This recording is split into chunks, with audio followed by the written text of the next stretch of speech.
मैंने तो कहा था, हम लोगों ने महापुरुषों से परामर्श करके लिखा था, आपको केवल 3 दिन का उपवास करना है।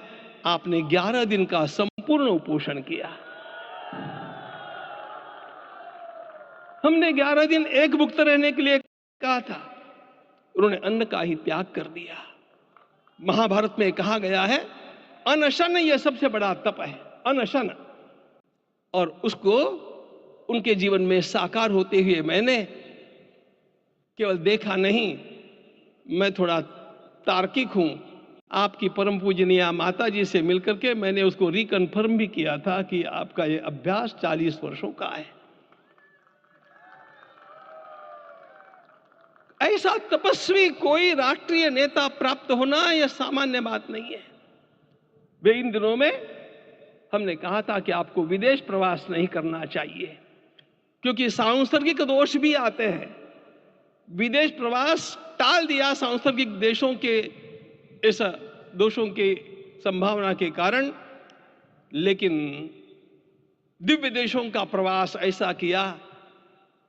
नासिक से आरंभ किया, गुरुवायूर गए, श्रीरंगम गए, रामेश्वरम गए।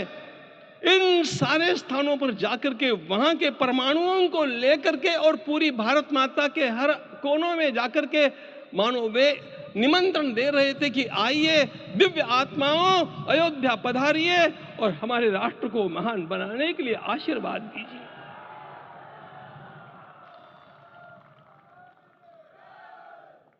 हमने केवल कहा था 3 दिनों तक आपको भूमि शयन करना चाहिए।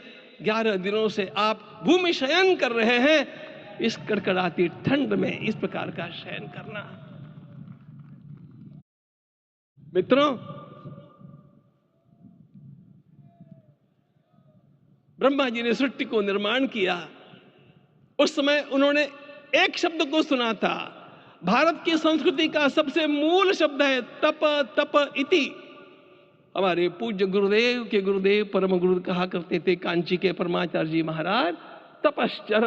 मैं जब भी उनसे मिलता था वे कहते थे तपश्चर। आज तप की कमी हो गई है और उस तप को हमने साकार आप में देखा। मुझे इस परंपरा को देखते हुए केवल एक राजा याद आता है जिसमें यह सब कुछ था, और उस राजा का नाम छत्रपति शिवाजी महाराज। छत्रपति शिवाजी महाराज। मित्रों, लोगों को पता नहीं है शायद, वे स्वयं जब मल्लिकार्जुन के दर्शन के लिए श्रीशैलम के ऊपर गए, 3 दिन का उपवास किया, 3 दिन शिव मंदिर में रहे, और महाराज ने कहा कि मुझे राज्य नहीं करना है, मुझे संन्यास लेना है, मैं शिव जी की आराधना के लिए जन्मा हूं, मुझे संन्यास लेना है, मुझे वापस मत ले जाइए। इतिहास का वो बड़ा विलक्षण प्रसंग है।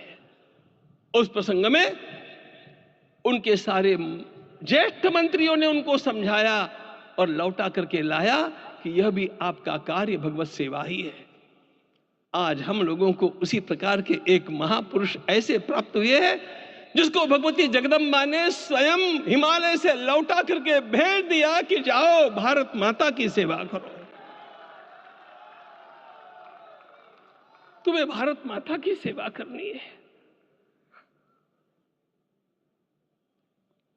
मैं अपने को कभी श्रद्धा रखने के बारे में भावुक नहीं पाता हूं, लेकिन कुछ स्थान ऐसे होते हैं जहां पर आदर के साथ अपना मस्तक अपने आप झुक जाता है। ऐसा एक स्थान हम लोगों को उच्च पदस्थ इस राजर्षि ने जब दिखाया तो मुझे छत्रपति शिवाजी महाराज के गुरु समर्थ रामदास स्वामी महाराज की याद आ गई।